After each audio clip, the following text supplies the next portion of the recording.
அனைவருக்கும் என்னுடைய வணக்கத்தை தெரிவித்துக் கொள்கிறேன். நான் உங்கள் தோழி நாகசித்ரா. ஒவ்வொரு கார்ப்பரேஷன் சார்பாகவும் கமர்ஷியல் பர்ப்பஸ்க்காக கமர்ஷியல் காம்ப்ளெக்ஸ் அப்படின்னு சொல்லிட்டு நிறைய பில்டிங்ஸ் கட்டி விட்டுருப்பாங்க.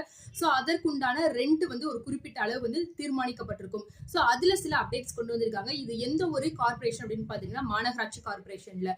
ஸோ அங்க இருக்கக்கூடிய அந்த கமர்ஷியல் காம்ப்ளெக்ஸ் அந்த பில்டிங்ஸ்ல அந்த கடைகளுக்கு உண்டான வரி விகிதங்கள்ல சில சேஞ்சஸ் வந்திருக்கு. முதல் சேஞ்ச் என்ன அப்படின்னு பாத்துட்டீங்கன்னா அந்த கடைகளுடைய வாடகையானது மாதம் அதாவது 5ஆம் தேதிக்குள்ள ஒவ்வொரு மாதத்தினுடைய முதல் 5ஆம் தேதிக்குள்ள அவங்க வந்து பே பண்ணிருக்கணும். அப்படி ஒரு வேளை அவங்க பே பண்ணல அப்படின்ற பட்சத்துல அவங்க பே பண்ணக்கூடிய அந்த ரெண்டினுடைய அளவுல இருந்து 12% அளவிற்கு அவங்க வந்து ஃபைனா பே பண்ற மாதிரி வரும் அப்படின்னு சொல்லியிருக்காங்க.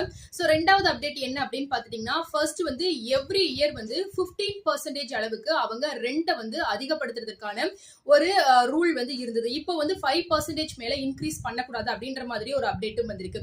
சோ மூன்றாவதாக என்ன அப்படின்னு பாத்துட்டீங்கன்னா அதாவது எவ்ரி 9 இயர்ஸ் ஒன்ஸ் வந்து அதாவது 9 ஆண்டுகள் வரைக்கும் தான் வந்து லீஸ் இருக்கணும் அப்படின்னு சொல்லப்பட்ட அந்த ஒரு கால அளவானது 12 ஆண்டுகளா வந்து அதிகப்படுத்தப்பட்டிருக்கு.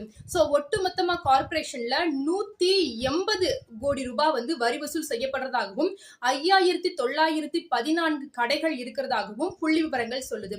சோ இந்த ஒரு அப்டேட் உங்களுக்கு யூஸ்ஃபுல்லா இருந்துச்சு அப்படின்னா உங்க ஃப்ரெண்ட்ஸ் அண்ட் ஃபேமிலிஸ்க்கும் ஷேர் பண்ணுங்க. இது போல நிறைய பதிவுகளுக்கு மறக்காம கமெண்ட்ல சொல்லுங்க. சேனலை சப்ஸ்கிரைப் பண்ணுங்க. வீடியோ மறக்காம லைக் பண்ணுங்க. அப்பதான் இந்த வீடியோஸ் நிறைய பேருக்கு போய் சேரும்.